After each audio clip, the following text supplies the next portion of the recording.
ambitious aspirants. I hope you all are doing well. So, let's begin with today's topic, India and the climate change.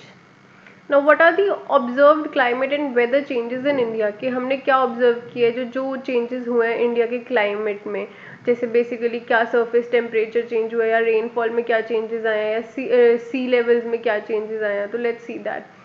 India's national communication to UNFCCC has consolidated some of the observed changes in climate parameters in India.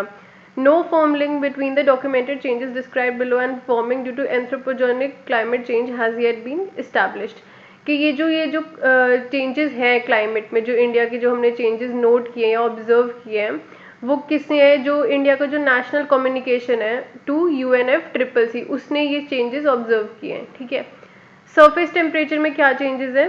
Eight the national level increase of 0.4 degree Celsius has been observed in surface air temperatures over the past century. मतलब कितना temperature increase हुआ है? 0.4 degree Celsius. और कितने time में? Past century में जो observe किया हमने, इतना इंक्रीज हुआ है टेम्परेचर. ठीक है. A warming trend has been observed along the west coast in central India, the interior peninsula and the northeastern India. कहाँ बेसिकली कहाँ पे वार्म जो हम ट्रेंड देख रहे हैं वो कहाँ पे इंडिया में? वेस्ट कोस्ट पे, सेंट्रल इंडिया में, इंटीरियर जो पेनिनसुला एरिया, डेक्कन पेनिनसुला वाला एरिया वहाँ पे, नॉर्थ ईस्टर्न इंडिया में. However, cooling trends have been observed in northwest India and parts of south India. मतलब कुछ कुछ जो साउथ इंडिया में कूलिंग ट्रेंड्स है या और जो नॉर्थ वेस्ट इंडिया है वहाँ पे cooling trends है.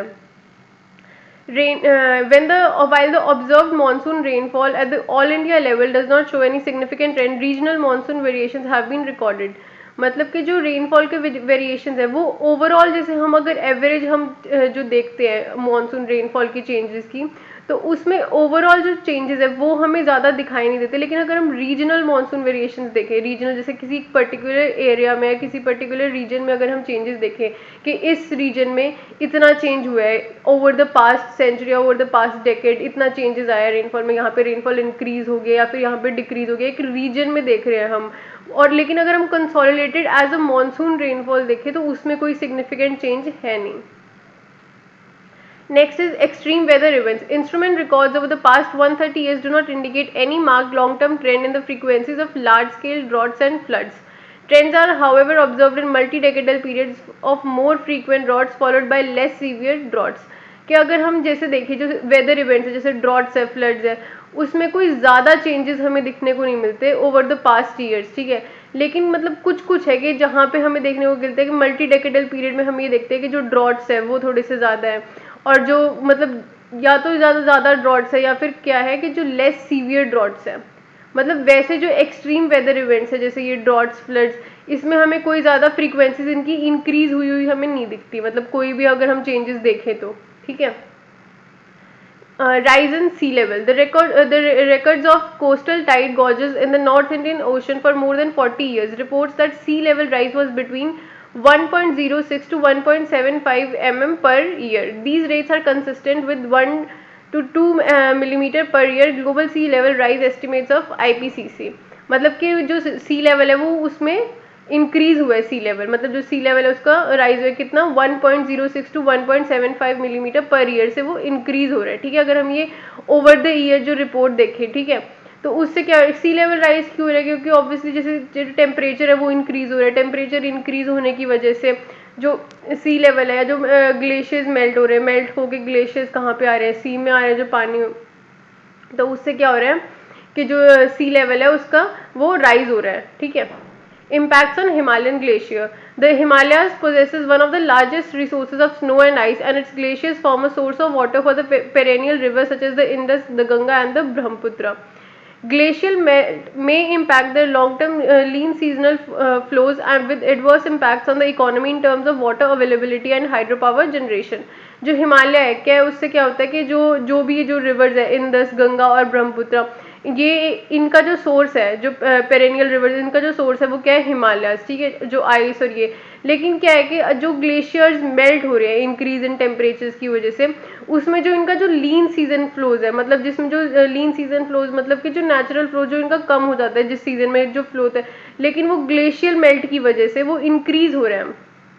जैसे लीन सीजन फ्लो क्या होता है कि जब इन जो रिवर्स है इनमें जो फ्लो होता है वो थोड़ा सा कम हो जाता है, लेकिन अगर ग्लेशियर मेल्ट हो रहे हैं तो वो उनका जो फ्लो है वो इंक्रीज हो रहा है, तो उससे क्या है कि जो एडवर्स इम्पैक्ट्स हो रहे हैं जो वाटर अवेलेबिलिटी या फिर हाइड्रो पावर जनरेशन पे, क्योंकि हर चीज़ का अपना अपना पैटर्न होता है, अपना अपना जो वो करते हैं फ्लो करते हैं, लेकिन अगर उससे ग्लेशियर मेल्ट से ज़्यादा पानी आ रहा है, ठीक है, तो उससे क्या हो रहा है, डिस्टर्बेंस हो रही है, एनवायरमेंट में डिस्टर्बेंस हो रही है इसके जो फ्लोज है रिवर्स के, ठीक है। तो अब इंडिया ने क्या प्लान लिए क्लाइमेट चेंजेस के लिए, मतलब इंडिया के क्या प्लान्स हैं। India's National Action Plan on Climate Change. In dealing with the challenge of climate change, we must act on several fronts in a focused manner simultaneously. The National Action Plan hinges on the development and use of new technologies. मतलब National Action Plan में क्या है कि हमें new technologies को use करना है और डेवलपमेंट को इंक्रीज करना है through the use of new technologies. The implementation of the plan would be through appropriate institutional mechanisms suited for effective delivery of each individual mission's objectives and include public-private partnerships and civil society action.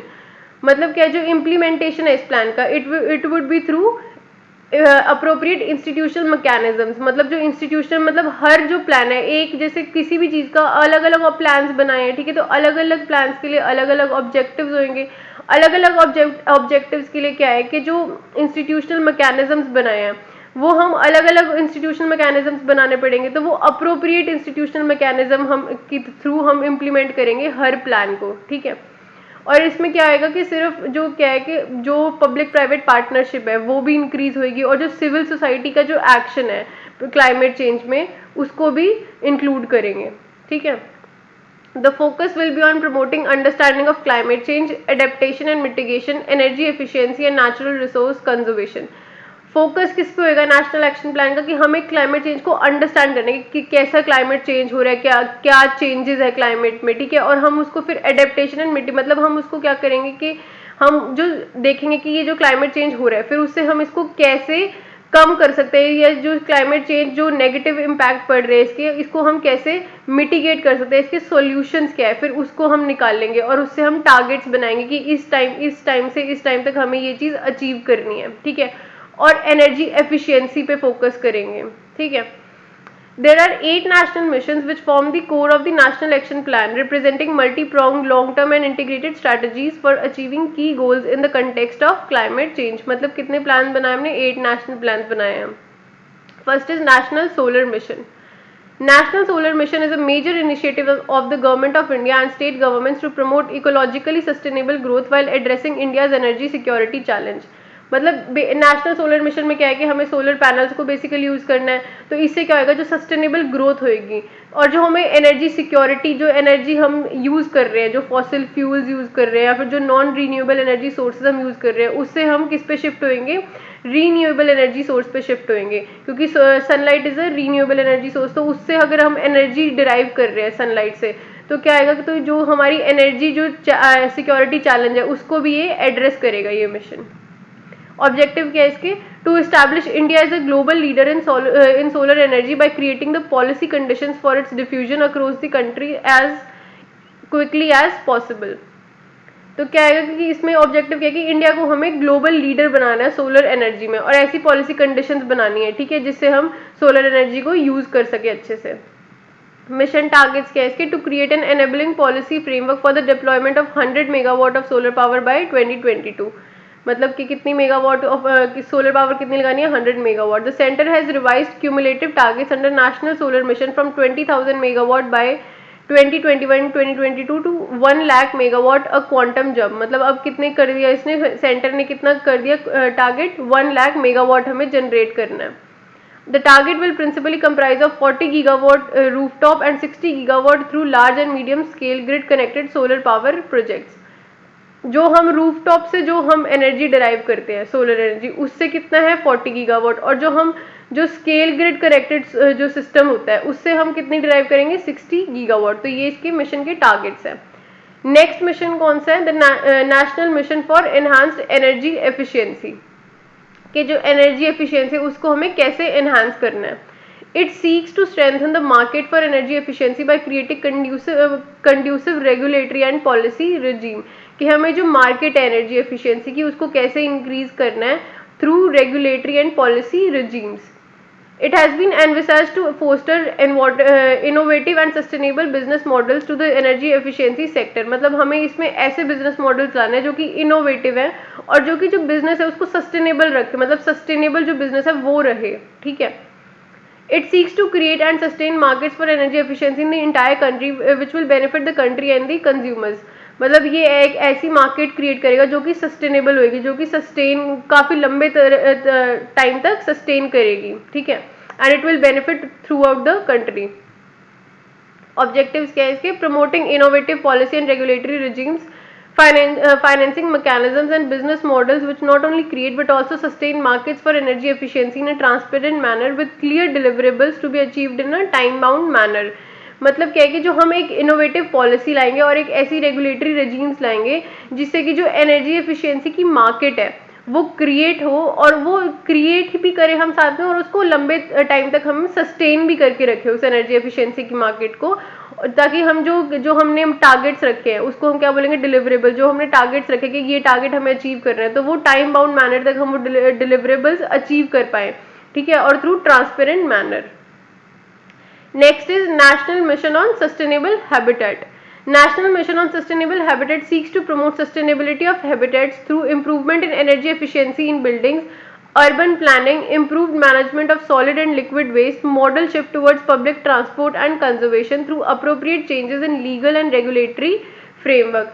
जो national mission हमने sustainable habitat का बनाया, ये क्या promote करता है कि जो हैबिटेट्स है उसकी सस्टेनेबिलिटी, मतलब वो जो लंबे टाइम तक जो हैबिटेट्स है वो रहे और उनका जो क्लाइमेट चेंज है उस पर इफेक्ट कम पड़े. इफेक्ट्स कम पड़ेगी कैसे? जैसे हम जो बिल्डिंग्स है उसकी जो हम एनर्जी एफिशिएंसी देखते हैं, जो ऐसी बिल्डिंग्स बनाए जिनकी एनर्जी एफिशिएंसी कम हो, मतलब ठीक है, तो वो कम एनर्जी यूज करे या फिर कम एमिट करे, ऐसी बिल्डिंग्स बनाए. अर्बन प्लानिंग हम ऐसी करें, जो सॉलिड और लिक्विड वेस्ट है उसको हम अच्छी तरह से मैनेज करें, और जो पब्लिक ट्रांसपोर्ट है उसको हम जो प्राइवेट से हम पब्लिक ट्रांसपोर्ट की तरफ शिफ्ट करें ताकि जो एमिशंस है वो कम हो. And conservation through appropriate changes in legal and regulatory framework, मतलब लीगल और रेगुलेटरी फ्रेमवर्क से भी हम कंजर्वेशन चेंजेस ला सकते हैं. It also seeks to improve ability of habitats to adapt to climate change by improving resilience of infrastructure, community-based disaster management, and measures for improving advanced warning system for extreme weather events. कि जो इसकी अब मतलब हम जो habitats है उसको जो इम्प्रूव करेंगे वो कैसे करेंगे कि हम ऐसा इंफ्रास्ट्रक्चर बना देंगे, या फिर हम जो कम्युनिटी बेस्ड पार्टिसिपेशन है उससे हम जो हैबिटेट है उसको कंजर्व कर सकते हैं, ठीक है. और क्या कर सकते हैं, जो हम अगर जैसे कोई भी एक्सट्रीम वेदर इवेंट्स है, जैसे कोई ड्रॉट्स है, फ्लड्स आने वाले हैं, या अर्थक्वेक्स है, कोई भी जो एक्सट्रीम वेदर इवेंट्स है उसको हम कैसे मिटिगेट कर सकते हैं, उससे हम कैसे बच सकते हैं कि हम जो वार्निंग सिस्टम्स है वो लगा सकें. तो इससे क्या है, जो हैबिटेट है उसकी प्रोटेक्शन होगी. It will broadly cover the following aspects: extension of the energy conservation building code which addresses the design of new and large commercial buildings to optimize their energy demand. मतलब कि ऐसी जो buildings बनानी है हमें जिनकी जो एनर्जी डिमांड है वो कम हो, ठीक है. कॉमर्शियल बिल्डिंग्स कौन सी होती है? जो बेसिकली हाउसिंग बिल्डिंग होती है, मतलब जो रहने के लिए यूज़ नहीं होती, जैसे कोई बिजनेसेस के लिए जो यूज़ होती है वो कॉमर्शियल बिल्डिंग्स, तो उनकी जो एनर्जी डिमांड है वो कम हो, ऐसी बिल्डिंग्स हमें इसमें बनानी है. Better urban planning and modal shift to public transport, मतलब अर्बन प्लानिंग अच्छी होनी चाहिए और हम प्राइवेट से पब्लिक ट्रांसपोर्ट की तरफ शिफ्ट करें, ताकि पब्लिक ट्रांसपोर्ट की तरफ शिफ्ट करेंगे तो जो व्हीकल्स होंगे वो कम होंगे, व्हीकल्स कम होंगे तो जो उनका जो एमिशंस है वो भी कम होएगा, ठीक है. Make long-term transport plans to facilitate the growth of medium and small cities in such a way that ensures efficient and convenient public transport. कि हमें जो पब्लिक ट्रांसपोर्ट है वो एक एफिशिएंट और कन्वीनियंट बनाने की जो हर इंसान यूज कर सके, ठीक है. Next is national water mission, ठीक है. अब इसके ऑब्जेक्टिव्स क्या हैं? ensuring integrated water resource management for conservation of water, minimization of wastage and equitable distribution both across and within states. कि जो हमें क्या बनाना है कि इंटीग्रेटेड एक वाटर रिसोर्स मैनेजमेंट बनाना है, ठीक है. और उसको क्या करें, मतलब हमें वाटर कंजर्व करना है और हम जो वाटर को वेस्ट करते हैं उसे भी हम कम करना है. Developing a framework for optimum water use through increase in water use efficiency by 20% through regulatory mechanisms with differential entitlements and pricing, taking the national water policy into consideration. कि हमें एक ऐसा फ्रेमवर्क बनाना है जिससे हमें जो वाटर की efficiency है उसको इंक्रीज करना है, मतलब एफिशिएंसी को इंक्रीज करना है हमें वाटर की, ठीक है, उसकी वेस्टेज कम होनी चाहिए, ठीक है। ensuring that a considerable share of water needs of urban needs is met through recycling of waste water, मतलब अगर जो वेस्ट वाटर है उसको हम रिसाइकिल कर रहे हैं तो उसकी जो जो अर्बन एरियाज की जो वाटर नीड्स है हम उसको रिसाइकल्ड वाटर है उसके थ्रू हम उसकी नीड्स को मीट कर सकें। meeting water requirements of coastal cities through the adoption of new and appropriate technologies such as low temperature desalination technologies allowing use of ocean water, जैसे जो कोस्टल सिटीज़ है वहाँ पे जो वाटर की रिक्वायरमेंट्स है उसको हम कैसे पूरा कर सके, जो ओशन वाटर है उससे हम कोस्टल सिटीज़ की वाटर की रिक्वायरमेंट को पूरा कर सकें। और जो ओशन वाटर है वो उसको कैसे यूज़ करेंगे हम, डीसैलिनेशन टेक्नोलॉजी से पहले उसको जो उसमें नमक है उसको निकाल लेंगे, ठीक है, तो डीसैलिनाइजेशन करेंगे उसका। तो इससे हम क्या कर सकते हैं, जो कोस्टल सिटीज है उसकी वाटर नीड्स को मीट कर सकते हैं। तो इस जो नेशनल वाटर मिशन है इसकी यही ऑब्जेक्टिव है कि हमें वाटर की वेस्टेज कम करना है और जो हम वाटर को कंजर्व कैसे कर सकते हैं, ठीक है। Next is national mission for sustaining the Himalayan ecosystem, जो हिमालय का इकोसिस्टम है उसको हम कैसे सस्टेन कर सकते हैं। The most crucial and primary objective of the mission is to develop a sustainable national capacity to continuously assess the health status of the Himalayan ecosystem, कि हमें क्या करना है कि हमें ऐसा मैकेनिज्म बनाना है जिससे हम जो हिमालय इकोसिस्टम है उसकी हेल्थ स्टेटस को असेस कर सके, कि उसकी हेल्थ स्टेटस मीन्स कि उसको जो कितना डिग्रेड हो रहा है या फिर किस लेवल से डिग्रेड हो रहा है या क्या क्या चेंजेस है हिमालयन इकोसिस्टम में उसको हम असेस कर सकें। And enable policy bodies in their policy formulation functions and assist states in the Indian Himalayan region with their implementation of actions selected for sustainable development, कि हम ऐसे पॉलिसी फॉर्मुलेशंस करें, ठीक है, पॉलिसी ऐसी पॉलिसी बनाए जिससे जो हिमालय इकोसिस्टम है उसको हम प्रिजर्व कर सकें। और जो स्टेट्स है जो जिनके जो जिस स्टेट्स में हिमालय जो इंडियन हिमालयन रीजन पड़ता है तो उसमें भी जो ऐसे पॉलिसी बनाए ताकि वो जो इम्प्लीमेंट और उस पॉलिसी को वो इम्प्लीमेंट इस तरीके से करें कि जो डेवलपमेंट है वो सस्टेनेबल डेवलपमेंट हो, ठीक है। अब इस मिशन के ऑब्जेक्टिव्स क्या है, building human and institutional capacities on climate change related aspects, मतलब ह्यूमन और इंस्टीट्यूशनल कैपेसिटीज इंक्रीज करने ताकि हमें जो क्लाइमेट चेंज के जो एस्पेक्ट्स है उसको हम रिड्यूस कर सकें। Network knowledge institution and developing a coherent database on all knowledge systems, detect and decouple natural and anthropogenic global environmental changes and project future trends on potential impacts. मतलब इसमें क्या है बेसिकली जो हम जो डेटा है हमें हिमालयन इकोसिस्टम वो हिमालयन इकोसिस्टम का वो डेटा हम कलेक्ट कर सकें, ठीक है, और उससे फिर हम जो हिमालय इकोसिस्टम है उसको प्रिजर्व कर सकें। उस डेटा को देख के अगर हम जो हमें पता चलेगा तो उससे फिर क्या होएगा कि हमें जो ये पता चलेगा कि कितने एंथ्रोपोजेनिक कॉजेज है वहाँ पे जो एनवायरमेंटल चेंजेस के कॉजेज हुए हैं। एंथ्रोपोजेनिक मीन्स जो ह्यूमन इंड्यूस्ड कॉजेज है, जो ह्यूमन इंड्यूस्ड एनवायरमेंटल चेंजेस है उससे हमें पता चल सकता है, ठीक है। Next is natural mission for a green India. Green India में क्या आएगा basically, green India means plants, तो हमें क्या करना है, फॉरेस्टेशन करनी है, बेसिकली फॉरेस्ट को इंक्रीज करना है, फॉरेस्ट कवर को इंक्रीज फॉरेस्ट और tree cover on 5 million hectares of forest और non forest land and improved quality of forest cover on another 5 million hectare of non forest और forest land. मतलब इसमें क्या करना है, हमें फॉरेस्ट कवर को इंक्रीज करना है, 5 million hectares जो लैंड है उस पर हमें फॉरेस्ट कवर को इंक्रीज करना है। और जो फॉरेस्ट कवर है ऑलरेडी जो फॉरेस्ट कवर है 5 million उसको हमें उसकी क्वालिटी को हमें इम्प्रूव करना है। Improved ecosystem services including biodiversity, hydrological services and carbon sequestration from the 10 million hectares of forest and non-forest lands mentioned above। मतलब कि जो हमने अभी डिस्कस किया जैसे कि 10 million हेक्टेयर्स हो गया ना कि 5 million में तो हमें इंक्रीज करना है फॉरेस्ट कवर को, और जो 5 million है उसमें क्या करना है हमें क्वालिटी को इंक्रीज करना है, तो टोटल हो गया ये 10 million। और अब इस 10 million में जो इकोसिस्टम की सर्विसेज है उसको इंप्रूव करना है, जैसे बायोडाइवर्सिटी मतलब जो स्पीशीज ऑफ प्लांट्स और एनिमल्स है मतलब वो इंक्रीज होनी चाहिए, हाइड्रोलॉजिकल सर्विसेज मतलब जो पानी है वो भी अच्छा होना चाहिए, और कार्बन सिक्वेस्ट्रेशन है मतलब जो कि वो कार्बन कैप्चर कर रहे हैं जो फॉरेस्ट है वो भी ज्यादा होना चाहिए कि ज्यादा कार्बन कैप्चर कर सके वो। अब ज्यादा कार्बन कैप्चर करेंगे जो ट्रीज कार्बन कैप्चर करेंगे तो उससे क्या होएगा, जो ग्लोबल वार्मिंग है वो कम होएगी, जो कार्बन की जो क्वांटिटी है एयर में वो कम होएगी, तो कार्बन की क्वांटिटी कम होएगी तो carbon acts as a global warming gas, तो ग्लोबल वार्मिंग कम होएगी, तो इससे क्लाइमेट पे इम्पैक्ट पड़ेगा। Increase forest based livelihood income of about 3 million households living in and around the forest, मतलब जो फॉरेस्ट बेस्ड लाइवलीहुड है उसकी इनकम को इंक्रीज करना, जो फॉरेस्ट के आसपास जो लोग रहते हैं। Enhanced annual carbon dioxide sequestration by 50 to 60 million tons in the year 2020, मतलब कि जो कार्बन डाइऑक्साइड का जो कैप्चर है उसको इंक्रीज करना है। मतलब कितना इंक्रीज करना है, तो 50 टू 60 मिलियन टन को हमें, मतलब जो कार्बन है उसको कैप्चर हो जानी चाहिए वो थ्रू फॉरेस्ट। ये national mission for green India. Next is national mission for sustainable agriculture. अब इसके क्या ऑब्जेक्टिव है?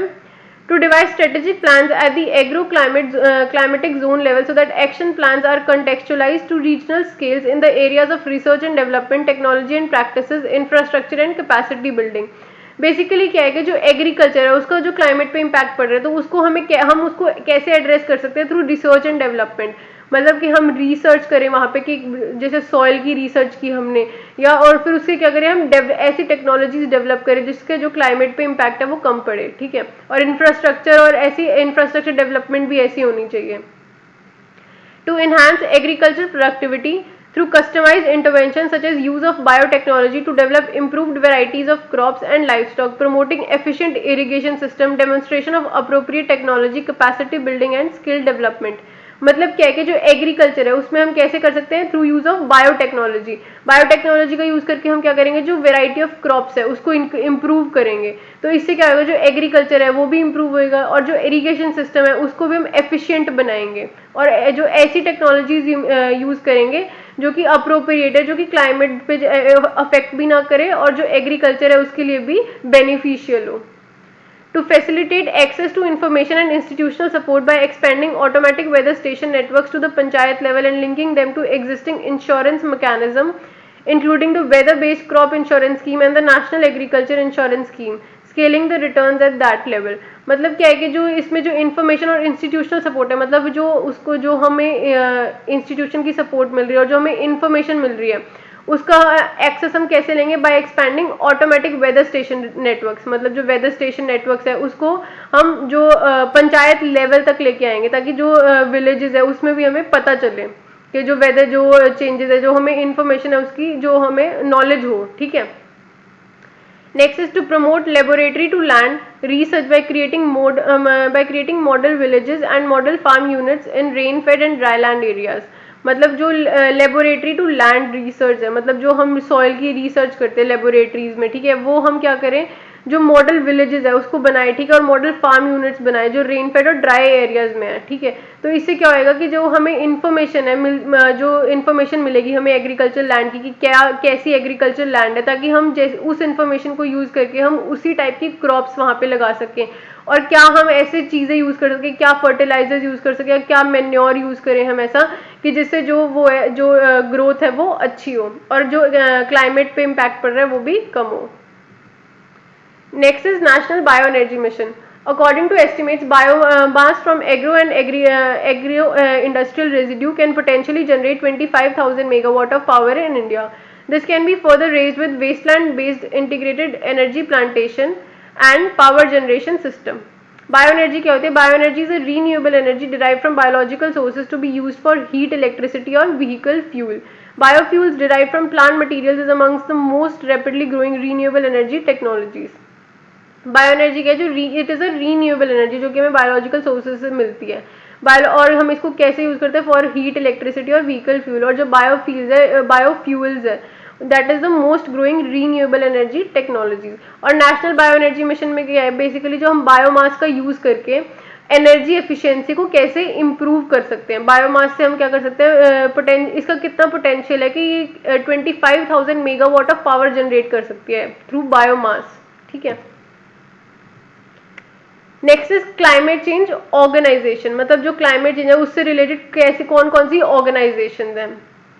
First is UNFCCC, UN Summit Conference on Climate and Development held in Rio de Janeiro in June 1992 adopted by consensus the first multilateral legal instrument on climate change, the UN Framework Convention on Climate Change और the UNFCCC। मतलब UNFCCC कहाँ पे adopt किया गया था? जो UN की जो समिट हुई थी, ठीक है, एनवायरमेंट एंड डेवलपमेंट पे जो यूएन की समिट हुई थी रियो दी जेनेरियो में, वहाँ पे UNFCCC को अडॉप्ट किया गया था। In 1992, countries joined UNFCCC to cooperatively consider what they could do to limit average global temperature increases and the resulting climate change and to cope with whatever impacts were by then inevitable. मतलब जो UNFCCC है उसको countries ने join किया। Countries ने join किस लिए किया, जो कि जो ग्लोबल टेम्परेचर इंक्रीज हो रहा है उसको हम कम कर सकें। उस पे ऐसे कुछ टारगेट्स हैं, और जो क्लाइमेट चेंज है उससे जो जो इंक्रीज इन टेम्परेचर हो रहा है, उससे जो क्लाइमेट चेंजेस हो रहे हैं उसको हम कैसे टैकल कर सकें। The UNFCCC Secretariat supports all institutions involved in the international climate change negotiations, particularly the Conference of Parties, the subsidiary bodies and the Conference of Parties Bureau। मतलब जो UNFCCC है, जो उसका सेक्रेटरीट है, वो क्या करता है कि जो जितने भी इंटरनेशनल क्लाइमेट चेंज नेगोशिएशंस या जो भी है इंस्टीट्यूशंस ऐसे जो क्लाइमेट चेंज पे के लिए काम करते हैं, तो उसको सबको सपोर्ट करता है इसका सेक्रेटेरिएट, ठीक है। तो उस पर क्या है, बेसिकली कॉन्फ्रेंस ऑफ पार्टीज एक ऐसा इंस्टीट्यूशन है। हम कॉन्फ्रेंस, जैसे कॉन्फ्रेंस ऑफ पार्टीज की जो भी आउटकम्स है वो थोड़ा थोड़ा देखेंगे, जो मेन है। First is Kyoto protocol. Kyoto protocol conference of parties 3, COP लिखा हुआ है ना, COP3 मतलब कॉन्फ्रेंस ऑफ पार्टीज, और 3 मतलब जो थर्ड टाइम जो मीटिंग हो रही है। फर्स्ट टाइम कब हुई, 1992 में। फर्स्ट 1992 में UNFCCC बना, फिर सेकंड 1993, ऐसे करके जो थर्ड होएगी वो कब होएगी, क्योटो, उसको क्या बोलेंगे हम, क्योटो प्रोटोकॉल बोला गया इसको। कॉन्फ्रेंस ऑफ पार्टीज की जो मीटिंग हुई थी, बेसिकली कॉन्फ्रेंस ऑफ पार्टीज क्या है कि जो मीट होती है, जो भी पार्टीज है इस कन्वेंशन की, जो भी UNFCCC की जो जितनी भी इसमें कंट्रीज इंक्लूडेड है, उन सबकी जो मीटिंग्स होती है, ठीक है। By 1995, countries realized that emission reduction provisions in the convention were inadequate. They launched negotiations to strengthen the global response to climate change and 2 years later adopted the Kyoto Protocol. मतलब 1995 में क्या realize किया, जो भी countries है इसकी party है जो UNFCCC की, उन्होंने क्या realize किया कि जो एमिशन रिडक्शंस है, जो कि जो कन्वेंशन ने जो एमिशन रिडक्शन प्रोविजंस बनाया है, उससे कुछ भी मतलब इतना ज़्यादा इफेक्टिव हो नहीं रहा, मतलब वो बहुत ही इनएडिक्वेट है। तो उन्होंने क्या किया कि उन्होंने 2 years लेटर उन्होंने क्योटो प्रोटोकॉल अडॉप्ट किया। क्योटो प्रोटोकॉल के अंडर उन्होंने क्लाइमेट चेंजेस की जो एमिशन है, जो उससे रिलेटेड जो भी है वो टारगेट्स रखे, ठीक है। Kyoto protocol was adopted in Kyoto Japan on 11 दिसंबर 1997, मतलब 2 साल बाद क्योटो प्रोटोकॉल अडॉप्ट किया गया क्योटो में। Due to complex ratification process it entered into force on 16 February 2005। मतलब जो इसका रेटिफिकेशन प्रोसेस है वो बहुत ही कॉम्प्लेक्स है, तो इसीलिए फोर्स में 2005 में आया। In short the Kyoto protocol is what operationalises the convention. मतलब इन शॉर्ट क्या, जो क्योटो प्रोटोकॉल है वही कन्वेंशन को ऑपरेशनलाइज करता है, मतलब उससे ही बेसिकली जो क्लाइमेट चेंज में जो इम्पैक्ट है या फिर जो टारगेट्स है वो बेसिकली क्योटो प्रोटोकॉल से ही हो रहे हैं, ठीक है। It commits industrialized countries to stabilize greenhouse gas emissions based on the principles of the convention। मतलब जो इंडस्ट्रियलाइज कंट्रीज है, जो डेवलप्ड कंट्रीज है, जिनमें इंडस्ट्रीज बहुत ज़्यादा यूज होते हैं और जिनकी ग्रीन हाउस गैस एमिशन भी बहुत ज़्यादा है, तो उनको क्या कहा गया है कि भाई आपको अपनी ग्रीन हाउस गैस एमिशन है उसको कम करना है, क्योंकि ग्रीन हाउस गैस एमिशन और ग्रीन हाउस गैस एमिशन जो होएगी वो वहीं पे होएगी जहाँ पे इंडस्ट्रियलाइज एरिया होएगा, जहाँ पे ज़्यादा। और बेसिकली जो डेवलप्ड कंट्रीज है वहाँ पे इंडस्ट्रियलाइज एरियाज ज़्यादा है, तो वहाँ पे क्या है, जो ग्रीन हाउस गैस एमिशन है वो बहुत ज़्यादा है। तो क्योटो प्रोटोकॉल ने क्या कहा है कि जो इंडस्ट्रियलाइज कंट्रीज है उनको अपनी जो ग्रीन हाउस गैस एमिशन है उसको लिमिट करना है, कि कम करना है और इतने तक रखना है, ठीक है। टारगेट्स क्या है इसके, सेट्स बाइंडिंग एमिशन, मतलब एक तो इसकी बाइंडिंग एमिशन है, मतलब ऐसा नहीं है कि इसने बोल दिया, क्योटो प्रोटोकॉल ने जो बोला है और ठीक है हमने माना नहीं और हमने करना नहीं है ऐसा कुछ, लेकिन इसकी क्या है कि बाइंडिंग एमिशन है। Binding emission reduction targets for 37 industrialise countries and the European community in its first commitment period. मतलब बाइंडिंग टारगेट्स दिए किसको, 37 इंडस्ट्रियलाइज्ड कंट्रीज को। It only binds developed countries because it recognizes that they are largely responsible for the current high levels of greenhouse gas emissions in the atmosphere, which are the result of more than 150 years of industrial activity। मतलब क्या जो इसके target में basically क्या है, developed countries को include किया गया। डेवलप्ड कंट्रीज को क्यों इंक्लूड किया है, क्योंकि इसको लगता है कि जो क्योटो प्रोटोकॉल में जो पार्टीज है उनको क्या लगता है कि जो डेवलप्ड कंट्रीज हैं वो ग्रीन हाउस गैस एमिशन बहुत ज़्यादा करती है, ठीक है। जो भी हमारी अभी ग्रीन हाउस गैस एमिशन इतनी ज़्यादा बढ़ी है, या हमारा जो ग्रीन हाउस गैस एमिशन की वजह से जो टेम्परेचर में चेंजेस आया है या जो क्लाइमेट में चेंजेस आए हैं, वो बेसिकली किसकी वजह से है, ज़्यादा डेवलप्ड कंट्रीज़ की वजह से। तो इस पर ये जो इसकी जो भी ये टारगेट्स देंगे, ठीक है, तो वो बाइंडिंग होंगे डेवलप्ड कंट्रीज़ पे। Kyoto Protocol places a heavier burden on developed nations under its central principle that of common but differentiated responsibility। तो इसका जो प्रिंसिपल है कॉमन बट डिफरेंशिएटेड रिस्पॉन्सिबिलिटी, तो उससे क्या है, जो बर्डन है वो डेवलप्ड नेशन पे ज़्यादा है। डेवलप्ड नेशन पे कैसे ज़्यादा है, कॉमन बट डिफरेंशिएटेड रिस्पॉन्सिबिलिटी क्या होता है, जैसे कॉमन तो क्या है कि जो हमें पता है, सबको पता है, डेवलपिंग कंट्रीज को भी पता है और डेवलप्ड कंट्रीज को भी पता है कि हमें ग्रीन हाउस गैस एमिशन है उसको कम करना है। ये कॉमन हो गया हमारी रिस्पॉन्सिबिलिटी कि हमें ग्रीन हाउस गैस एमिशन कम करना है। लेकिन डिफरेंशिएटेड रिस्पॉन्सिबिलिटी ऐसे है कि जो डेवलपिंग कंट्रीज है उनको पता है कि हम जो ग्रीन हाउस गैस एमिशंस है, ठीक है, उस जो हम कम यूज़ करते हैं, ठीक है, तो हम कम करते हैं ग्रीन हाउस गैस एमिशंस को, तो उससे क्या है कि उनकी रिस्पॉन्सिबिलिटी भी कम होएगी। लेकिन जो डेवलप्ड कंट्रीज है उनकी जो एमिशन है वो बहुत ज़्यादा है, तो उनकी रिस्पॉन्सिबिलिटी भी उतनी ही इंक्रीज होएगी। तो जो उनकी रिस्पॉन्सिबिलिटी है वो किस पे डिपेंडेंट है, उनकी एमिशंस पे या उनके जो उनका अफेक्ट है क्लाइमेट पे। तो ठीक है, तो डेवलप्ड नेशन है उनका ज़्यादा अफेक्ट है क्लाइमेट पे, मतलब वो डेवलप्ड नेशन है उनकी ज़्यादा एमिशन हो रही है, ग्रीन हाउस गैस एमिशन वो ज़्यादा एमिट कर रहे हैं, तो उनकी ज़्यादा रिस्पॉन्सिबिलिटी होगी, इसलिए उन पर हैवियर बर्डन है under this principle common but differentiated responsibility. तो इसमें बेसिकली फर्स्ट क्या है, एमिशन रिडक्शन कमिटमेंट, मतलब जो एमिशन जो है उसकी रिडक्शन की commitments. The first was binding emission reduction commitments for developed country parties, this meant the space to pollute was limited, मतलब जो एमिशन उसको कम करना है। Green house gas emission most prevalently carbon dioxide became a new commodity, KP now began to internalize what was now recognized as an unpriced externality, मतलब जो green house gas emission उसको कम कर रहे हैं, और basically green house gas emission में basically कौन सी, कार्बन डाइऑक्साइड, क्योंकि carbon dioxide is the main green house gas, ठीक है।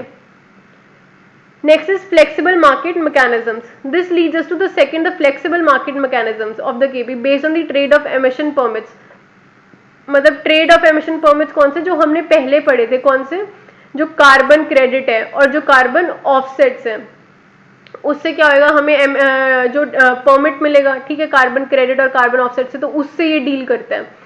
KP countries bound to targets have to meet them largely through domestic action, that is to reduce their emissions onshore, मतलब जो उनकी जो countries है जिन पे ये टारगेट्स बाउंड है, ठीक है, तो वो क्या करेंगे, अपने जो एमिशन उसको बेसिकली ऑन शोर रिड्यूस करना है उनको। But they can meet part of the targets through three market-based mechanisms that ideally encourage GHG abatement to start where it is most cost-effective. For example, in the developing world, quite simply, it does not matter where emissions are reduced as long as they are removed from the planet's atmosphere. मतलब इनको basically क्या करना है, एक तो ये अपने ही land पे इनको एमिशंस कम करने हैं, लेकिन जैसे हमने पहले देखा था कि जो कार्बन क्रेडिट्स होते हैं उसके थ्रू हम कार्बन क्रेडिट्स के थ्रू हम किसी और प्रोजेक्ट को भी हेल्प कर सकते हैं। फिर जो कार्बन ऑफसेट है, कार्बन ऑफसेट की मदद से बेसिकली क्या है कि हम किसी भी पूरी कंट्री में, अगर हम यहाँ पे जैसे कोई भी एक कंपनी है वो यहाँ पे एग्जिस्ट करती है, किसी भी जैसे इंडिया में है, ठीक है, लेकिन बेसिकली कोई कंपनी जैसे यूरोप में कोई कंपनी है, लेकिन उसकी एमिशन इतनी ज़्यादा है वो कम नहीं कर पा रही, लेकिन वो क्या कर सकती है, जैसे इंडिया में कोई कंपनी है उसके जो एमिशन है उसको वो रिड्यूस कर सकते हैं जो इंडिया में कंपनी है, लेकिन उनको पैसों की ज़रूरत है, तो पैसों की ज़रूरत है, तो जो यूरोप में जो कंपनी है वो उसको पैसे प्रोवाइड करेगी, पैसे प्रोवाइड करने से वो जो ऐसी टेक्नोलॉजीज यूज़ करेंगे यहाँ पे जिससे जो एमिशन है वो कम होएगी, ठीक है, तो वो अपनी जो रिस्पॉन्सिबिलिटी है, जो यूरोप में जो कंपनी है उसकी जो एमिशन की रिस्पॉन्सिबिलिटी है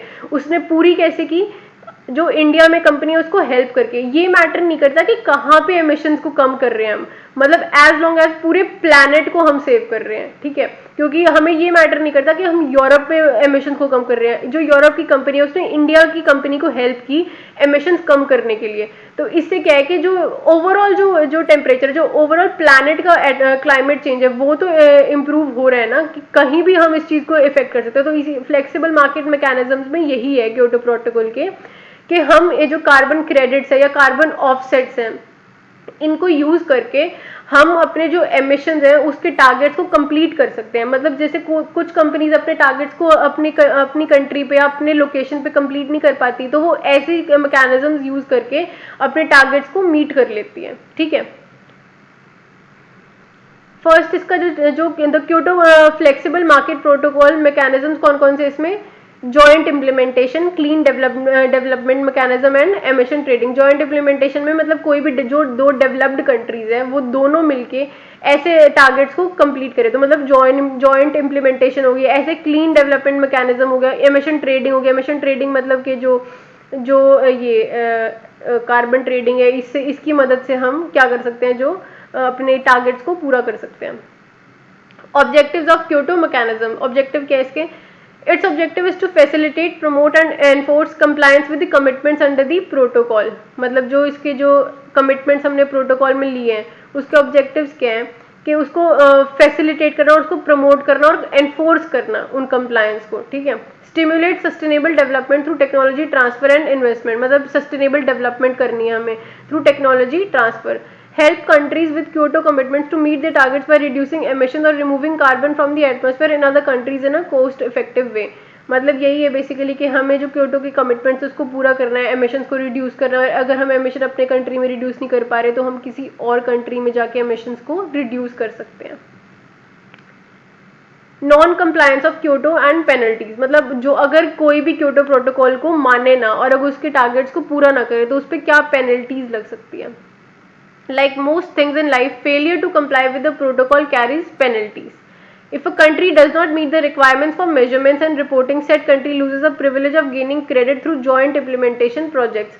मतलब कि अगर वो अपने रिक्वायरमेंट्स को पूरा नहीं कर पा रही कोई कंट्री, तो जो उसकी जो प्रिविलेज है, जो जॉइंट इम्प्लीमेंटेशन से वो अपनी टारगेट्स को पूरा कर पा रही थी, जो क्रेडिट गेन कर पा रही थी जॉइंट इम्प्लीमेंटेशन से, वो उस प्रिविलेज को मतलब खो देगी, ठीक है, वो कंट्री जो टारगेट्स मीट नहीं कर पा रही.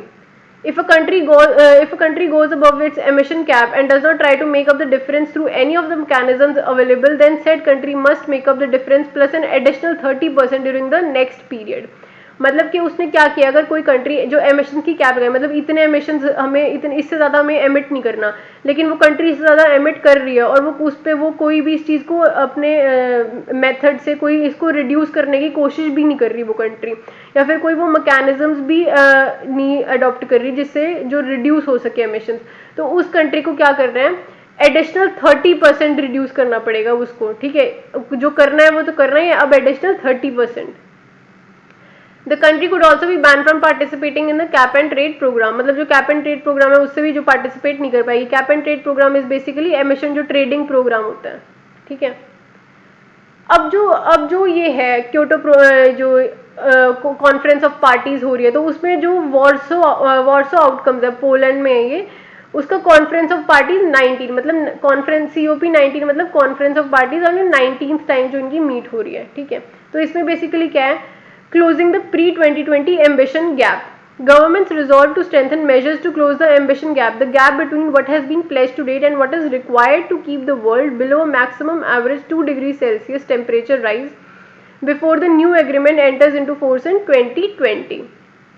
मतलब इसमें बेसिकली क्या है, जो एम्बिशन गैप क्या होता है कि जो हमने प्लेज किया, मतलब हमें क्या करना है और हमें क्या करना चाहिए, इन दोनों के बीच में जो गैप है कि हमें क्या करना है और हमें क्या करना चाहिए, उसके गैप को कम करना है, ठीक है. और हमें जो एवरेज जो टेम्परेचर है उसको हमें 2 डिग्री सेल्सियस से कम रखना है, मतलब वो 2 डिग्री सेल्सियस तक वो बढ़ना ही नहीं चाहिए, हमें उससे कम ही रखना है उसको, ओवरऑल जो एवरेज टेम्परेचर है, ठीक है. Additionally, governments urge the voluntary cancellation of certified emission reductions under the Kyoto Protocol's clean development mechanisms. जो उसका क्या है, जो गवर्नमेंट क्या अर्ज करती है इसमें कि जो वॉलंटरी कैंसलेशन होनी चाहिए किसी सर्टिफाइड एमिशन रिडक्शंस की, जो इसको ये किसका मैकेनिज्म है, जो क्योटो प्रोटोकॉल का क्लीन डेवलपमेंट मैकेनिज्म है, उसके अंडर क्या है, ये जो सर्टिफाइड एमिशन रिडक्शंस है वो उसकी वॉलंटरी कैंसलेशन होनी चाहिए.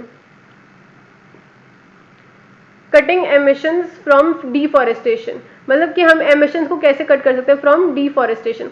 Governments agreed on a set of decisions on ways to reduce emissions from deforestation and forest degradation. मतलब गवर्नमेंट्स है उन्होंने क्या अग्री किया कि हम ऐसे डिसीजन लेंगे जिससे हम एमिशंस को रिड्यूस कर सके through from deforestation and forest degradation. मतलब जो डिफॉरेस्टेशन है उसकी वजह से जो एमिशंस इंक्रीज हो रहे हैं, जैसे क्या हमें पता है कि फॉरेस्ट है, ठीक है, वो क्या एक्ट करते हैं, as a carbon sink act करते हैं. कार्बन सिंक एक्ट करते हैं तो वो अपने अंदर कार्बन स्टोर करते हैं, लेकिन जैसे ही हम उस पेड़ को काट देते हैं, ठीक है, हम डिफॉरेस्टेशन कर देते हैं, पूरे उसमें जितने भी पेड़ हैं उसको काट देते हैं, जितने भी ट्रीज हैं कट गए वो, ठीक है. तो उसके बाद क्या होता है कि जितनी भी उसमें कार्बन स्टोर थी वो कार्बन रिलीज हो जाती है जब भी हम उसको कट कर देते हैं ट्रीज को, तो वो जितनी भी कार्बन उसने स्टोर कर रखी थी ओवर द ईयर्स तो वो रिलीज होगी. तो इससे क्या है कि वैसे तो forest act as a carbon sink, लेकिन जब हम उसको काटेंगे तो they will act as the emitters of the green house gas और ऑफ द कार्बन, ठीक है. तो उससे क्या होगा, जो ग्रीन हाउस गैस एमिशन है वो इंक्रीज होगी, ग्लोबल वार्मिंग इंक्रीज होगी, जो क्लाइमेट में जो टेम्परेचर है वो भी इंक्रीज होएगा. तो हमें इसमें वर्ड्सों में क्या देखना है बेसिकली, कि हमें ऐसे डिसीजंस लेने हैं जो कि जो डिफॉरेस्टेशन है उसको कम कर सकें। Global deforestation accounts for some 20% of the world's carbon dioxide emission, मतलब जो ग्लोबल डिफॉरेस्टेशन हो रही है उससे 20% जो कार्बन डाइऑक्साइड एमिशन है वो 20% किससे आ रही है, ग्लोबल डिफॉरेस्टेशन से। The set of decisions bolsters forest preservation and sustainable use of forest with direct benefits for people who live in and around forest। मतलब ऐसे डिसीजन लेने हैं जो कि फॉरेस्ट है उसको सस्टेनेबल यूज करें, और सस्टेनेबल यूज से जो बेनिफिट्स है वो किस पे भी जाए, जो आसपास जो फॉरेस्ट के जो लोग रहते हैं उसको भी बेनिफिट मिले, ठीक है। It establishes the means for result based payments if developing countries can demonstrate the protection of forest। मतलब क्या है इसमें कि जो रिजल्ट बेस्ड पेमेंट्स भी मिलेगी डेवलपिंग कंट्रीज को अगर वो फॉरेस्ट उसको प्रोटेक्ट करें, ठीक है। Next is Paris climate change conference. अब ये है क्या, पेरिस क्लाइमेट चेंज कॉन्फ्रेंस, और ये कॉन्फ्रेंस ऑफ पार्टीज 2015 21 मतलब 21st मीटिंग जो हुई है, जो क्योटो प्रोटोकॉल्स में जो भी जितनी कंट्रीज है उनकी जो 21st मीट हुई है उसको क्या बोल रहे हैं, Paris climate change. Paris climate change basically news में किस लिए था कि जो डोनाल्ड ट्रम्प था उसने क्या कहा था कि हम पेरिस क्लाइमेट चेंज से पीछे हट रहे हैं, मतलब उन्होंने इससे अपना they took a step back from Paris climate change. लेकिन फिर जो नए प्रेसिडेंट आए जो बिडेन, तो उन्होंने क्या किया, उन्होंने पेरिस क्लाइमेट चेंज को दोबारा ज्वाइन कर लिया, ठीक है। तो इसलिए बेसिकली न्यूज़ में था। ऑब्जेक्टिव्स क्या है, to hold the increase in global average temperature to well below 2 degree Celsius above pre industrial levels. मतलब कि क्या है कि जो टेम्परेचर है हमें उसको 2 डिग्री सेल्सियस से ऊपर नहीं जाने देना, मतलब उससे हमें उसको कम ही रखना है। ओवरऑल जो टेम्परेचर है हमें उसको 2 डिग्री सेल्सियस तक बढ़ने ही नहीं देना, जो ओवरऑल ग्लोबल टेम्परेचर है, ग्लोबल एवरेज टेम्परेचर है उसको 2 डिग्री सेल्सियस तक बढ़ने ही नहीं देना, हमें उससे कम ही रखना है। To pursue efforts to limit temperature increase to 1.5 degree Celsius above pre-industrial levels, recognizing that this would significantly reduce the risks and impacts of climate change। कि मतलब जो टेम्परेचर है उसको हमें कहाँ तक रखना है, 1.5 डिग्री सेल्सियस तक हमें उसको रखना है। तो इससे क्या होगा, जो रिस्क है क्लाइमेट चेंज का वो कम होएगा।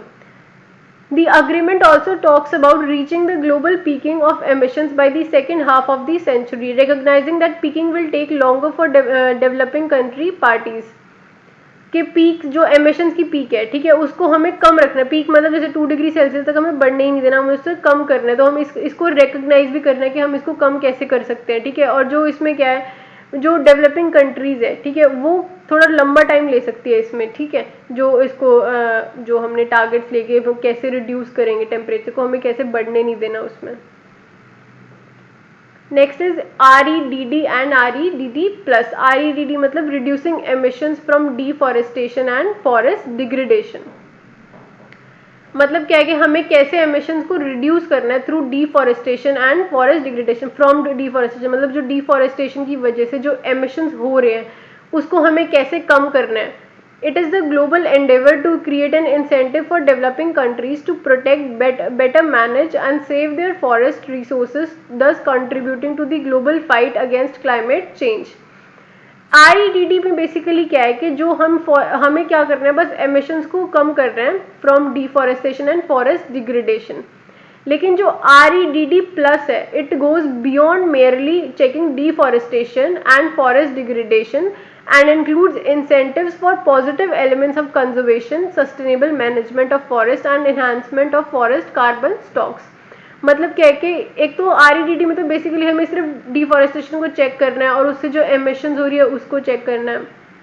लेकिन जो REDD प्लस है उस पर हम इंसेंटिव्स देंगे for the positive elements of conservation. मतलब क्या जो कि कंजर्वेशन हो रही है उससे उसको हम इंसेंटिव्स देंगे। जो सस्टेनेबल मैनेजमेंट ऑफ फॉरेस्ट हो रही है, ठीक है, हम सस्टेनेबल मैनेजमेंट करेंगे फॉरेस्ट की।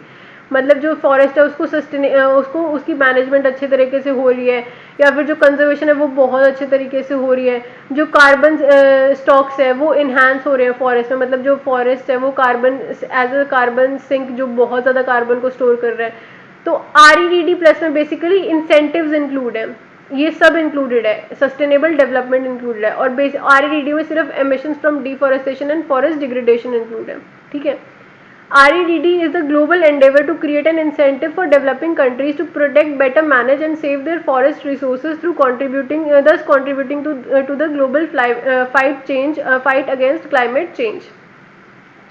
मतलब क्या है कि इनको incentive for the developing countries, मतलब डेवलपिंग कंट्रीज के लिए इंसेंटिव्स क्रिएट करना है through that they can protect and better manage, मतलब अपने जो फॉरेस्ट रिसोर्सेज है उसको प्रोटेक्ट कर सके और उनको मैनेज अच्छे से कर सके, ठीक है।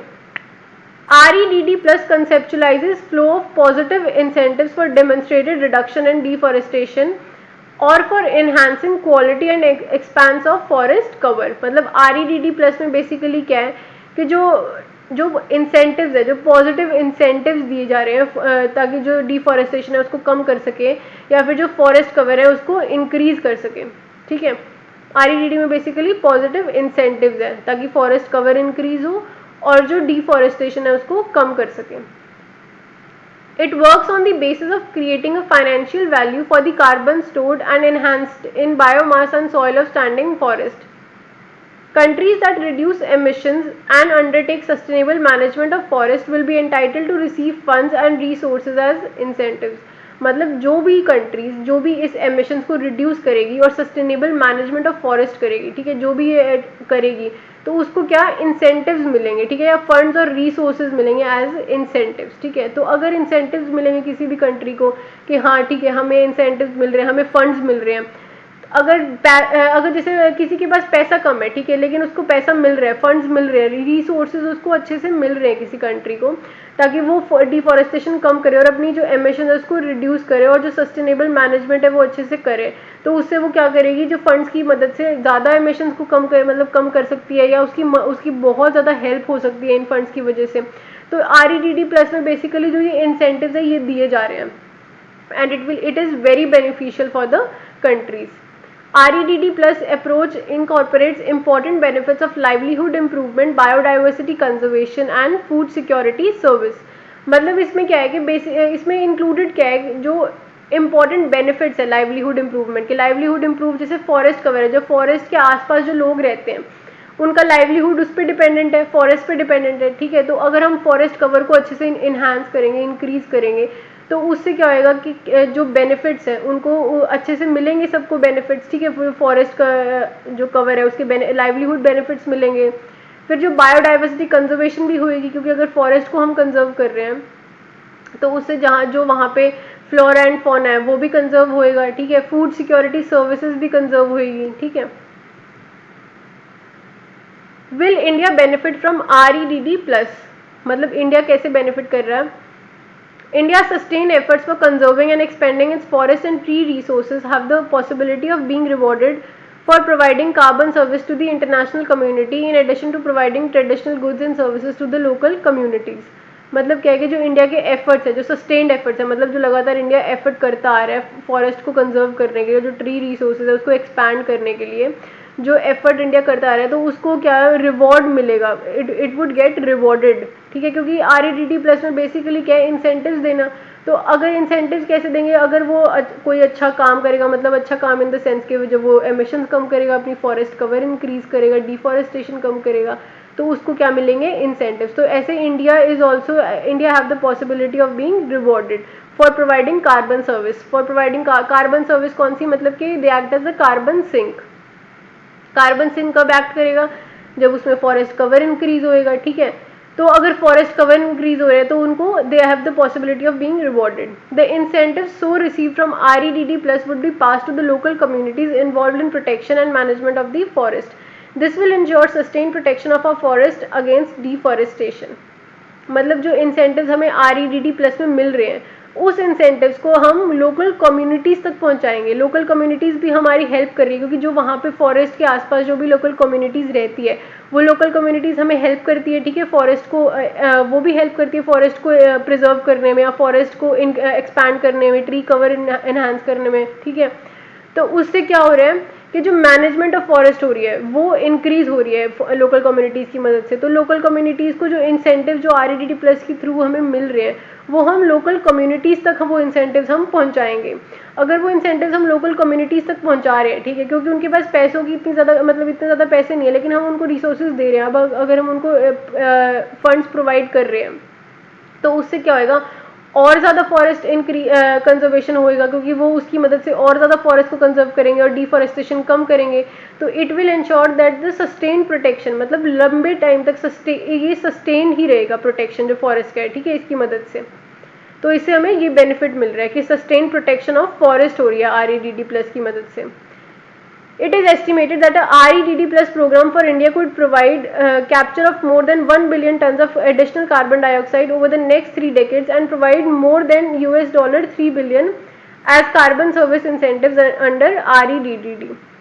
तो इसमें क्या है कि क्या एस्टिमेट किया गया जो REDD+ प्रोग्राम है, it could capture more than 1 billion ton of additional carbon dioxide, मतलब जो हम कार्बन डाइऑक्साइड कैप्चर कर रहे हैं थ्रू फॉरेस्ट, ठीक है, लेकिन हम REDD+ की मदद से, क्योंकि इंसेंटिव्स हमें इंक्रीज हो रहे हैं, अब इंसेंटिव्स इंक्रीज हो रहे हैं, हमारे फंड्स इंक्रीज हो रहे हैं, रिसोर्सेज इंक्रीज हो रहे हैं, तो उसकी मदद से हम ज़्यादा फॉरेस्ट कवर करेंगे या ज़्यादा फॉरेस्ट कंजर्वेशन होएगी, डिफॉरेस्टेशन कम होएगी, तो उससे जो कार्बन कैप्चर है वो भी इंक्रीज होएगी। तो कितनी इंक्रीज हो सकती है? About 1 billion ton of additional carbon dioxide over the next 3 decades.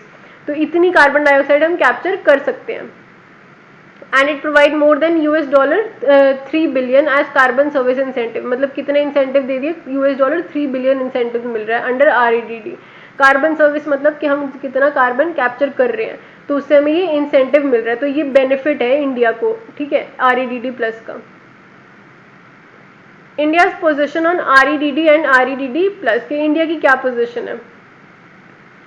India believes REDD needs to be seen in the broader context of REDD+, not in isolation or in a truncated form, since reduction of deforestation and conservation and improvement of forest are two sides of the same coin and so should be treated at par। मतलब India का क्या मानना है कि जो REDD and REDD+ है वो एक सेम ही तो चीज़ है।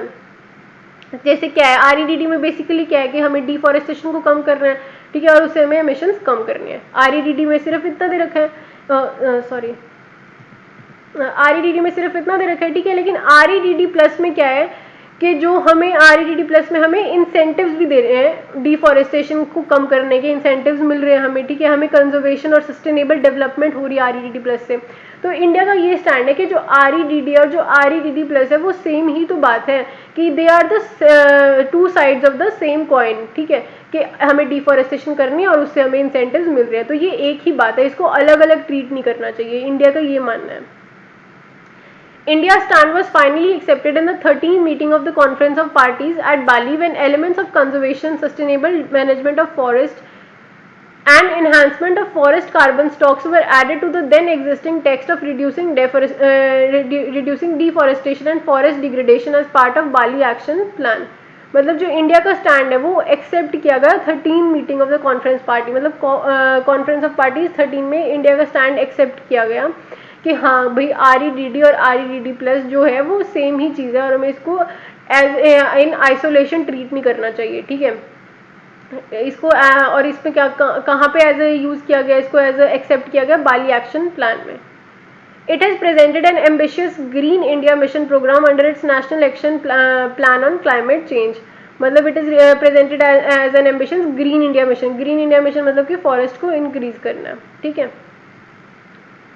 Next is green economy. Green economy basically मतलब कि इसका जो कंसेप्ट ऑफ ग्रीन इकोनॉमी है, it lacks an internationally agreed definition और यूनिवर्सल प्रिंसिपल, कि मतलब जो ग्रीन इकोनॉमी की डेफिनेशन है वो हमें एग्जैक्ट नहीं पता कि क्या, मतलब जो इंटरनेशनली अग्रीड मतलब जो सब अग्री करें इसकी डेफिनेशन, वो एक ऐसी कोई डेफिनेशन नहीं है या कोई यूनिवर्सल प्रिंसिपल नहीं है ग्रीन इकोनॉमी के लिए।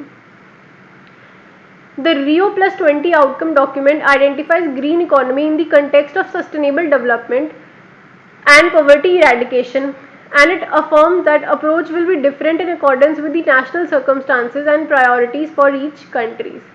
मतलब जो Rio+20 आउटकम है, Rio+20 मतलब जो रियो डी जेनेरियो वाली जो मीट हुई थी, कब हुई थी? 1992 में, और +20 मतलब 20 साल बाद, तो मतलब 2012 में। 2012 का जो आउटकम है वो क्या आइडेंटिफाई करते हैं ग्रीन इकोनॉमी को? In the context of sustainable development. मतलब ग्रीन इकोनॉमी का मतलब क्या, बेसिकली सस्टेनेबल डेवलपमेंट करना और पॉवर्टी को इरेडिकेट करना, ठीक है। एंड इट अफॉर्म मतलब ये क्या अफॉर्म करता है कि एक तो सस्टेनेबल डेवलपमेंट होनी चाहिए ग्रीन इकोनॉमी में और एक होनी चाहिए पॉवर्टी इरेडिकेशन, लेकिन ये हर कंट्री के लिए अलग अलग होएगी, हर कंट्री की प्रायोरिटीज़ अलग होएगी, हर कंट्री के सर्कमस्टांसेस अलग होंगे, उसके नेशनल सर्कमस्टांसेस पे ये डिपेंड करेगा कि उसने वो क्या अप्रोच फॉलो करेगा इस सस्टेनेबल डेवलपमेंट का, ग्रीन इकोनॉमी को मतलब लाने के लिए, ठीक है। तो ये सब अब कंट्री टू कंट्री डिपेंड करेगा। Accordingly, green economy in India is seen in the context of sustainable development and inclusive economic growth, including poverty eradication. The government endeavors to address all the three dimensions of sustainable development in a balanced manner. जो green economy है उसका India में कैसे उसको माना गया कि in the context of sustainable development, India में हम ग्रीन इकोनॉमी को कैसे मानते हैं in the context of sustainable development, मतलब कि सस्टेनेबल डेवलपमेंट कैसे इंक्रीज करनी है, हमें सस्टेनेबल डेवलपमेंट होनी चाहिए। और इंक्लूसिव इकोनॉमिक ग्रोथ, मतलब सब जो ग्रोथ है वो इंक्लूसिव होनी चाहिए, जो इकोनॉमिक ग्रोथ है मतलब उसमें सब इंक्लूड होनी चाहिए, इंक्लूडिंग पॉवर्टी इरेडिकेशन, मतलब पॉवर्टी इरेडिकेशन होनी चाहिए। तो ये एक इंडिया की डेफिनेशन है ग्रीन इकोनॉमी की। और जो इंडिया है वो क्या करता है, तीनों डायमेंशन को एड्रेस करता है सस्टेनेबल डेवलपमेंट के, सोशल, इकोनॉमिक एंड एनवायरमेंटल, तीनों डायमेंशन से वो सस्टेनेबल डेवलपमेंट को एड्रेस करता है। Green economy focuses specifically on the fundamental changes that are required to ensure that economic systems are made more sustainable. क्या करता है जो ग्रीन इकोनॉमी, किस पे फोकस करता है, बेसिकली जो फंडामेंटल चेंजेस है, जिस फंडामेंटल चेंजेस की हमें ज़रूरत है इकोनॉमिक सिस्टम को जो मोर सस्टेनेबल बनाने के लिए, ठीक है। Green economy focuses on the ways to overcome the deeply rooted causes of unsustainable economic development. जो भी इकोनॉमिक डेवलपमेंट हुई है, अनसस्टेनेबल इकोनॉमिक डेवलपमेंट हुई है, उसके क्या कॉजेज हैं, ठीक है, तो उसको हमें ओवरकम करना है थ्रू ग्रीन इकोनॉमी, ठीक है। ग्रीन इकोनॉमी की मदद से हम क्या करेंगे, उस पर फोकस करेंगे कौन से ऐसे कॉजेज है जिससे अनसस्टेनेबल इकोनॉमिक डेवलपमेंट हो रही है, और फिर हम क्या करेंगे, will move towards the sustainable economic development. A green economy is one whose growth in income and employment is driven by public and private investment that reduce carbon emissions and pollution, enhance energy and resource efficiency and prevent the loss of biodiversity and ecosystem. मतलब green economy क्या है कि whose growth in income and employment is driven by public and private investment, जो growth हो रही है income में और जो एम्प्लॉयमेंट में जो ग्रोथ हो रही है वो दोनों तरह से हो रही है, पब्लिक इन्वेस्टमेंट से भी हो रही है और प्राइवेट इन्वेस्टमेंट से भी हो रही है, मतलब पब्लिक प्राइवेट दोनों इन्वेस्टमेंट्स हो रही है, ठीक है। और इससे क्या हो रहा है कि दैट रिड्यूस कार्बन एमिशन, मतलब कार्बन एमिशन कम हो रहे हैं, अगर हम जैसे इन्वेस्टमेंट कर रहे हैं किसी चीज़ में, ठीक है, और उसकी वजह से हम जैसे कार्बन एमिशन को कम कर रहे हैं या पोल्यूशन को हम कम कर रहे हैं, और एनर्जी एफिशिएंसी को हम इंक्रीज कर रहे हैं, रिसोर्स एफिशिएंसी को इंक्रीज कर रहे हैं, ठीक है, और जो बायोडाइवर्सिटी लॉस है उसको कम कर रहे हैं, ठीक है। तो ये बेसिकली क्या है, ग्रीन इकोनॉमी है, ठीक है। ग्रीन इकोनॉमी ऐसे ही डेवलप होती है कि मतलब कि सस्टेनेबल डेवलपमेंट होनी चाहिए, जो कार्बन डाइऑक्साइड एमिशन है उसको कम होने चाहिए, पॉल्यूशन कम होना चाहिए, बायोडाइवर्सिटी लॉस कम होना चाहिए, एनर्जी एफिशिएंसी ज़्यादा होनी चाहिए। तो ये बेसिकली क्या है, सब green economy.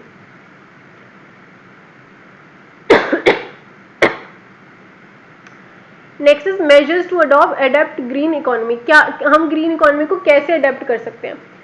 Energy audit can reduce your buildings climate footprint and lead to significant savings in energy cost. मतलब एनर्जी ऑडिट कर सकते हैं, एनर्जी ऑडिट मतलब कि हम ये देख सकते हैं किस बिल्डिंग का कितनी एनर्जी यूज़ हो रही है, ठीक है, कितनी एनर्जी वो कंज्यूम कर रहे हैं, एनर्जी ऑडिट बेसिकली। और बिल्डिंग का क्लाइमेट फुटप्रिंट बेसिकली कि वो कितनी एमिशंस कर रहे हैं। क्लाइमेट फुटप्रिंट का यही मतलब है कि वो क्लाइमेट में अपनी कितनी एमिशंस, उसकी कितनी कंट्रीब्यूशन है क्लाइमेट में एमिशंस के लिए, ठीक है, मतलब वो कितना एमिट कर रहा है। Climate footprint is nothing but carbon footprint, मतलब कि कितना कार्बन रिलीज हो रहा है, कितने एमिशंस हो रहे हैं उस बिल्डिंग से, ठीक है। तो हम उससे हम क्या कर सकते हैं, रिड्यूस कर सकते हैं। अगर हम एनर्जी ऑडिट कर ले पहले कि भाई हाँ इस बिल्डिंग का इतनी एनर्जी यूजेज होगी, ऐसे हमें ये फिर हम क्या करेंगे, ऐसी टेक्नोलॉजीज यूज़ कर लेंगे जिससे कि जो एनर्जी एफिशिएंसी है वो इंक्रीज हो और जो कार्बन फुटप्रिंट है उस बिल्डिंग का वो कम हो, and lead to significant savings in energy cost. मतलब अगर हम एनर्जी ऑडिट करेंगे तो उससे जो एनर्जी कॉस्ट है वो भी कम होगी, क्योंकि हम ऐसी टेक्नोलॉजीज से जो बिल्डिंग्स है उसको बनाएंगे, ठीक है। Overfishing in many parts of the world threatens to deplete future fish stocks. We can avoid this by working to promote sustainable fishing practices. मतलब जो overfishing हो रही है कुछ पार्ट्स में वर्ल्ड की, उससे क्या हो रहा है, जो फिश स्टॉक्स है वो कम हो रहे हैं, ठीक है, लेकिन हम उसको अवॉइड कैसे कर सकते हैं, थ्रू सस्टेनेबल फिशिंग प्रैक्टिसेस। मतलब जो फिशिंग जो फिशिंग प्रैक्टिसेस है, मतलब उसको हम as a sustainable fishing practices adopt करें कि जिससे हम जो फिश स्टॉक्स है वो कम ना हो।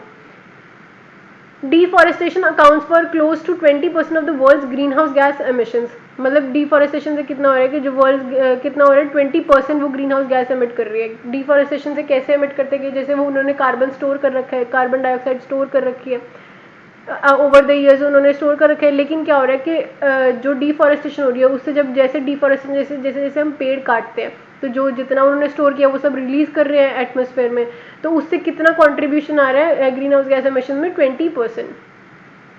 Sustainably managed forest can continue to support communities and ecosystem without damaging environment and climate। जो sustainably managed forest मतलब जो forest को अगर अच्छी तरह से मैनेज करे तो वो communities को भी support कर सकते हैं और जो ecosystem है उसको भी अच्छे से preserve कर सकते हैं without damaging the environment and climate, मतलब environment को भी कोई effect नहीं पड़ेगा और climate को भी, और forest as a carbon sink act करेंगे तो green जो emissions है वो भी कम होएगी।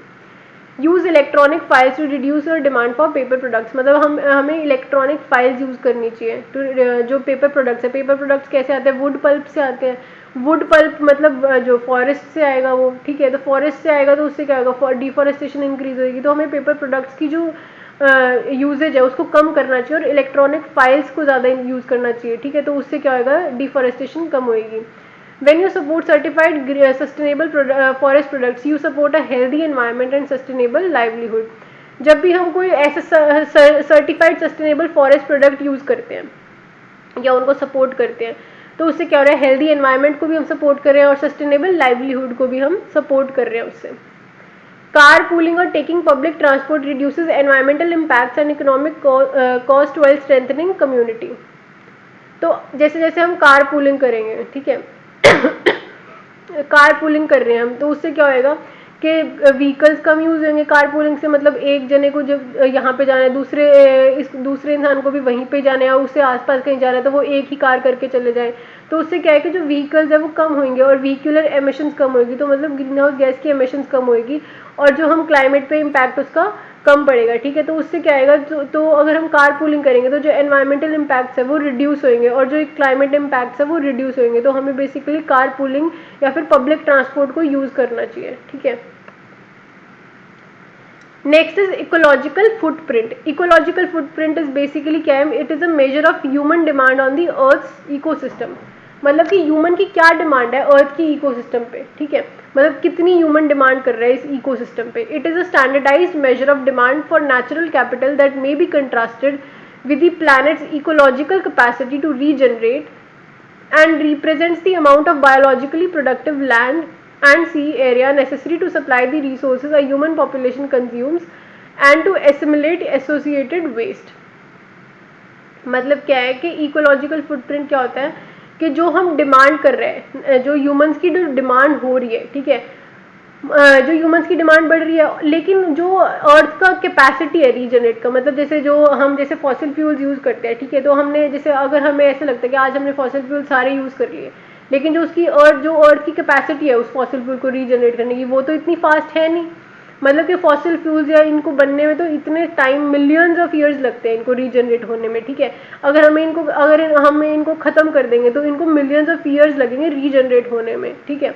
तो उससे क्या है कि हम इकोलॉजिकल फुटप्रिंट का यही मतलब है कि हम ये मेजर करें कि जो ह्यूमन है उसकी कितनी डिमांड है नेचुरल कैपिटल को यूज़ करने की, उसकी कितनी डिमांड है इन कंट्रास्ट विद कि जो अर्थ कितना रीजनरेट कर सकती है उन रिसोर्सेज को, मतलब जो ह्यूमंस रिसोर्सेज यूज़ कर रहे हैं या जो उनकी डिमांड है इन रिसोर्सेज को यूज़ करने की, उसके कंपैरिजन में जो अर्थ की कैपेसिटी है उसी रिसोर्सेज को रीजनरेट करने की वो क्या है, उसका मेजर करना, तो उसको क्या बोलेंगे हम, ecological footprint. And it represents the amount of biologically productive land and sea area necessary to supply the resources a human population consume, मतलब कि कितनी amount of biologically productive land है और जो सी एरिया है वहाँ पे which is necessary to supply the resources, मतलब जो नेसेसरी है रिसोर्सेज सप्लाई करने के लिए ह्यूमन पॉपुलेशन को वो कितना चाहिए हमें, ठीक है, तो ये मेजर करता है ecological footprint. Currently humanities total ecological footprint is estimated at 1.5 planet earth. In other मतलब कि कितना है इकोलॉजिकल फुटप्रिंट, कितना है 1.5 प्लैनेट अर्थ, मतलब क्या है कि अगर हमें जैसे अर्थ इतना प्रोड्यूस कर रहा है, मतलब अर्थ एक 1 यूनिट प्रोड्यूस कर रहा है, सपोज कोई भी चीज़ को अगर अर्थ 1 यूनिट प्रोड्यूस कर रहा है तो हम उसका यूज़ कितना कर रहे हैं, 1.5 टाइम्स यूज़ कर रहे हैं। तो ऑब्वियसली वो इतना तो रीजनरेट कर नहीं रहा है, लेकिन हम उसका यूज़ ज़्यादा कर रहे हैं। तो इससे क्या होगा, धीरे धीरे वो चीज़ कम होती जाएगी। ठीक है। In other words, humanity uses ecological services 1.5 times as fast as the earth can renew them. मतलब हम उसका 1.5 टाइम्स यूज कर रहे हैं जितने फास्ट वो अर्थ रिन्यू कर सकती है। मतलब अर्थ अगर 1 यूनिट प्रोड्यूस कर रही है तो हम उसका 1.5 यूज कर रहे हैं और 1.5 टाइम्स उसका हम यूज कर रहे हैं। ठीक है। तो इससे क्या होगा, जो भी रिसोर्सेज है वो कम होते जाएंगे। ठीक है। The carbon footprint is the amount of carbon being emitted by any activity और ऑर्गेनाइजेशन। मतलब कार्बन फुटप्रिंट क्या होता है कि कोई भी अमाउंट ऑफ कार्बन है, ठीक है, वो कितनी एमिट हो रही है किसी भी एक्टिविटी की वजह से या किसी ऑर्गेनाइजेशन की वजह से। ठीक है। तो उसको क्या बोलेंगे हम, कार्बन फुटप्रिंट। मतलब कि हम जिसे मेजर करते हैं ना बिल्डिंग का कार्बन फुटप्रिंट क्या है, मतलब कि उस बिल्डिंग से कितना कार्बन रिलीज हुआ है, मतलब उसको बनाने में कितना कार्बन रिलीज हुआ है, फिर वो जो एज अ बिल्डिंग है वो उससे कितना कार्बन रिलीज हो रहा है, या फिर जो उसको मतलब उसके पूरे टाइम पीरियड तक जब तक वो बिल्डिंग रहेगी, तो वो हम ये मेजर करेंगे कि उसका कितना कार्बन फुटप्रिंट है, मतलब कि उसके कितने कार्बन एमिशन है, उसने कितनी कार्बन एमिट की है। ठीक है। उसको बेसिकली क्या बोलेंगे, carbon footprint. The carbon components of the ecological footprint converts the amount of carbon dioxide being released into the amount of productive land and sea area of carbon dioxide being released into the amount of productive land and sea area required to sequester it, and tells the demand on the earth that results from burning fossil fuel. मतलब carbon component क्या है, carbon component of the ecological footprint. Ecological footprint तो basically जो भी जितनी भी demand है human की वो सब इंक्लूड करता है। लेकिन इकोलॉजिकल फुटप्रिंट के अंदर एक वो है, क्या है, कार्बन फुटप्रिंट। इकोलॉजिकल फुटप्रिंट के अंदर भी एक किसको हम कंसिडर करेंगे, कार्बन फुटप्रिंट को कंसिडर करेंगे। ठीक है। क्योंकि carbon footprint basically carbon dioxide की जो एमिशन है, कितनी कार्बन डाइऑक्साइड एमिट हो रही है। ठीक है। It is being release into the amount of productive land and sea area. ठीक है। तो कितनी कार्बन डाइऑक्साइड रिलीज हो रही है, ठीक है, और कितना वो कैप्चर हो रही है, इसको हम मेजर करेंगे। मतलब कितनी कितनी सब एक्टिविटीज़ की वजह से जो कार्बन है वो रिलीज हो रही है, और उस कार्बन को हम कितना कैप्चर कर रहे हैं, ठीक है, थ्रू डिफॉरेस्टेशन या किसी और वजह से। ठीक है। तो इसको क्या बोलेंगे हम, carbon footprint. Carbon footprint is 54% of the ecological footprint and its most rapidly growing component, having increased 11-fold since 1961. मतलब जो इकोलॉजिकल फुटप्रिंट है उसका बेसिकली 54% तो क्या इंक्लूड करते हैं, उसमें कार्बन फुटप्रिंट इंक्लूड करते हैं। क्योंकि बेसिकली जो कार्बन फुटप्रिंट क्या है, कार्बन डाइऑक्साइड का कितनी एमिशन हो रही है, कितनी एमिट कर रहा है एक पर्टिकुलर एक्टिविटी की वजह से, एक पर्टिकुलर ऑर्गेनाइजेशन है वो कार्बन को कितना एमिट कर रही है। तो उसका 54 इकोलॉजिकल फुटप्रिंट का 54% क्या है, carbon footprint. And it is the most rapidly growing component, मतलब मोस्ट रैपिडली ग्रो कर रहा है ये। ठीक है। 11 फोल्ड से इंक्रीज हुआ है फ्रॉम सिंस 1961। ठीक है। So that's all for the day. I hope you understood the lecture well. Thank you.